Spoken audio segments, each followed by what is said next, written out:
Super ಆಗಿದೆ movie. Mark second ಯಾವಾಗ ಬರುತ್ತೆ ಕೇಳಿದ್ರು. ಒಳ್ಳೆ ಹಿಸ್ಟಾರಿಕಲ್ ಮೂವಿ, ತುಂಬಾ ಇಷ್ಟ ಆಗಿದೆ. ವಾರಕ್ಕೆ 10 ಸಿನಿಮಾ ರಿಲೀಸ್ ಆಗ್ಬೋದು, ಈ ತರ ಸಿನಿಮಾ ರಿಲೀಸ್ ಆಗ್ಬೇಕಲ್ಲ. ಸೂಪರ್ ಆಗಿದೆ ಮೂವಿ. ಚೆನ್ನಾಗಿದೆ, ತುಂಬಾ ಚೆನ್ನಾಗಿದೆ.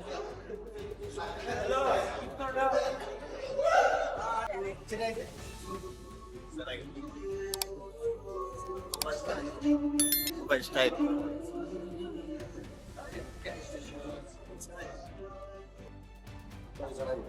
ಸಿನಿಮಾದಲ್ಲಿ ಇಷ್ಟ ಆಯ್ತು. ತುಂಬಾ ಒಳ್ಳೆ ಹಿಸ್ಟಾರಿಕಲ್ ಮೂವಿ, ತುಂಬಾ ఇష్ట ఆಗಿದೆ. సినిమా చాలా బాగుంది. మేము తెలుగులో కూడా రిలీజ్ చేస్తే చాలా బాగుంది. Thank you. ಸೂಪರ್ ಆಗಿದೆ ಸರ್. ಮಾರ್ಕ್ ಸೆಕೆಂಡ್ ಯಾವಾಗ ಬರುತ್ತೆ ಕೇಳಿದ್ರು. ಮನೆ ಅತ್ತೆ ಮಾವ ಅಣ್ಣ ಈ ಕಾಲದಲ್ಲೆಲ್ಲ ಸ್ವಲ್ಪ ಕಮ್ಮಿ ಆಗಿದೆ. ದಯವಿಟ್ಟು ಈ ಸಿನಿಮಾ ನೋಡಿ, ಇಂಥದ್ದೆಲ್ಲ ಬರಲ್ಲ. ವಾರಕ್ಕೆ 10 ಸಿನಿಮಾ ರಿಲೀಸ್ ಆಗ್ಬೋದು, ಈ ಥರ ಸಿನಿಮಾ ರಿಲೀಸ್ ಆಗಬೇಕಲ್ಲ. ರಾಗಿಣಿ ಅವ್ರ ಆ್ಯಕ್ಟಿಂಗ್ ಬಗ್ಗೆ ನಾನು ಏನೂ ಮಾತಾಡಲ್ಲ, ಹೇಳ್ಬಿಟ್ರೆ ಅದು ಲೀಕ್ ಆಗುತ್ತೆ. ದಯವಿಟ್ಟು ಎಲ್ಲ ಆಡಿಯನ್ಸ್ ಬಂದು ಸಿನಿಮಾ ನೋಡಿ. ಆ ಫೀಲಿಂದ ಇನ್ನೂ ಆಚೆ ಬರೋಕ್ಕಾಗ್ತಾ ಇಲ್ಲ. ತುಂಬ ಚೆನ್ನಾಗಿದೆ. ಭಾಳ ವರ್ಷದ ನಂತರ ಒಂದು ಅದ್ಭುತ ಕನ್ನಡ ಸಿನಿಮಾನ ನೋಡ್ತಾ ಇರೋ ಖುಷಿ ಆಗ್ತಿದೆ. ಕಾರಣ ಏನಂದರೆ, ಶುರು ಆದಾಗಿಂದ ಮುಕ್ತಿ ಆಗೋರು ಎಷ್ಟು ಚೆನ್ನಾಗಿದೆ ಅಂತಂದರೆ ಅಷ್ಟು ಟೈಟ್ ಆಗಿದೆ. ತುಂಬ ಅದ್ಭುತ ಕಥೆ.